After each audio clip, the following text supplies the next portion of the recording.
Just manage to a job description. We want to manage to something higher that we can all commit to. Who in this room would like to see the people that you represent perform at a higher level? Yeah, because that's the stuff that keeps you up at night. And so that's kind of what I was thinking today would be about. Let's talk about how do you really drive profitability? What are some of the leadership principles that you can apply? How do those leadership principles impact culture? So it's going to be a little bit like drinking out of a fire hydrant. I'm just going to throw a lot at you really fast, take in as much as you can. Look for those one or two pearls, those one or two nuggets that are meaningful to you. And then be selfish with this time, though. Look for things that you can apply personally, professionally, emotionally, spiritually, relationally. Things that you can go back and use to add value. Dedication to the highest quality of customer service delivered with warmth, friendliness, individual pride, and company spirit. That's a pretty good statement about how we want to interact with our customers. If I'm grounded in this, it becomes the guiding light for how I want to interact with all of our customers. And if we see inconsistencies with this, it makes it easy for us to address those. But to do it, you have to memorize it, you have to commit to it, and you have to be willing to speak to it and manage to it. If you want to impact culture for long term, there's some ways that you can do that. And then what is the impact of that on employee engagement? Because really that's what we're talking about. We want to get everyone back in the game. It's epidemic in America. People are just trading hours for dollars. They're not really engaged. They don't really care about what they're doing. They're definitely not having fun at work. And if we're going to spend this much time doing what we do, it ought to be a place where we're growing and developing and where we're encouraged. We spend half our awake life at work. Who do we want to be around? Who do we want to be? Right? I guarantee if you were all walking to a party, you wouldn't do this. Hey, an angry guy, maybe he'll explode. You don't do that. Wow, she looks depressed. Sit with me, ruin my night.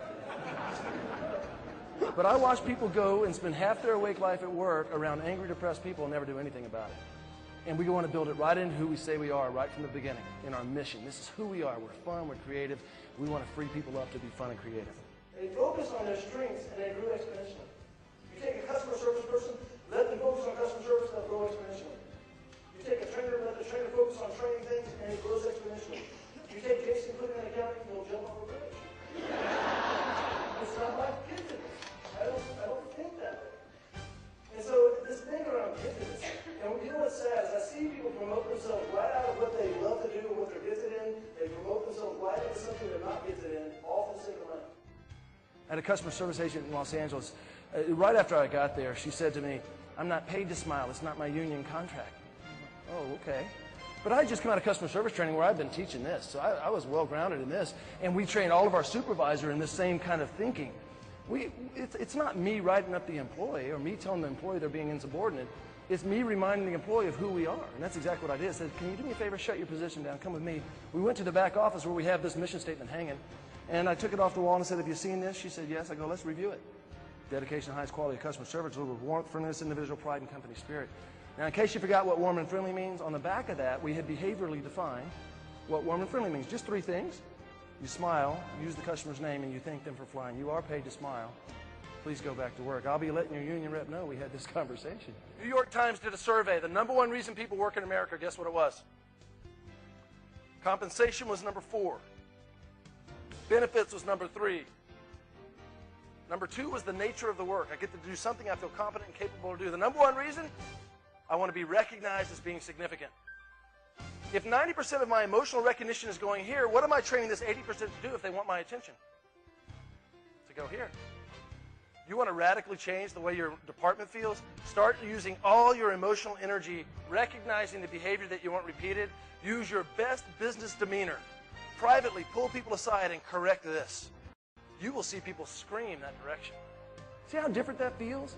And if you have a group of supervisors equipped to use positive language, I mean, that's so much stronger than "I'm going to write you up."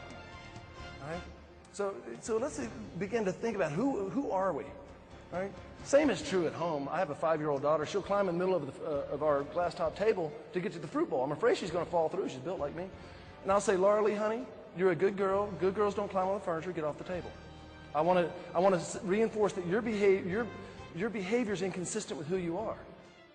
How many would like to leave and just have a little more enthusiasm and be able to spread that to the people around you, and maybe a little more inspiration and share that with the people around you? Most people are going to say yes to that. You know the root of enthusiasm? You guys may have heard this before. It's a Greek word. It's in theos. Same word we get theology. It literally means God within. It's a belief in you that when people experience it, it lifts them up. So do you believe in service so much that when people are around you, they want to get better service? Do you believe in people so much that people are drawn to you? Do you believe in relationships and community? If we do, let's share that. Let's let that energy go. Let's be a blessing to the people around us. That's like inspiration. That's what that is. You know, to inspire, you know what that is? It's a Latin word, to breathe. When you breathe, you inspire. When you do not breathe, you expire. That's right. Think about this one of two ways. What happens if employees feel like they have no responsibility, no power and influence? What mentality creeps in? Negative, apathetic. I call it the victim mentality. Woe is me, look at me, look at what they've done to us again. It's the victim mentality. Here's what it looks like. Go ahead, Stu. Here's what it looks like at work. Yeah, that's a risky slide. Everybody blaming everybody else. Everybody blaming everybody else for their current reality. The reality is we are all where we are today based on every choice we made up to today. No one else's fault, no one else's credit. We will be where we are a year from now based on how much ownership we take in our current reality.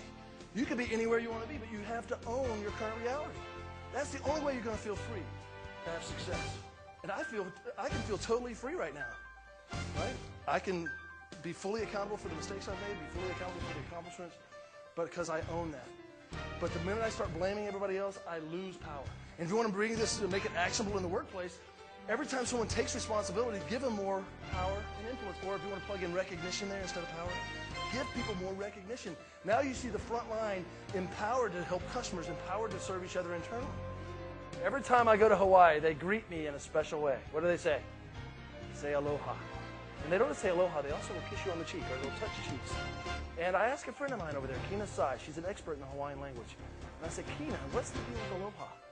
She said, well, ancient islanders, when they would row up on a friendly visit, these big warriors, the Samoans, Tahitian, Tongans, the Hawaiians, they would extend arms with palms up. That was a sign that says, look, I'm unarmed, it's a friendly visit. It's like a handshake is, look, I don't have a gun. That's all it is. That's where it comes from. And these big warriors would grab arms and they would say, alo. A-L-O in Hawaiian means face. They would pull each other face to face, and then they would share ha. And ha is an onomatopoeia. It's exactly what it sounds like. It's a breath. It's an inspiration. They believed if you shared breath, you shared spirit. Isn't that beautiful?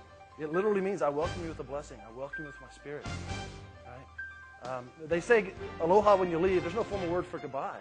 They say aloha. I send you away with a blessing. I send you away with my spirit. The word Hawaii is the same root word. Ha-wai. Wai in Hawaiian means water. Hawaii is a place in water that renews your spirit. It's a place in water that brings life. If you guys do nothing leaving here today, just go back and share some ha. And it's no accident. Laughter is ha-ha.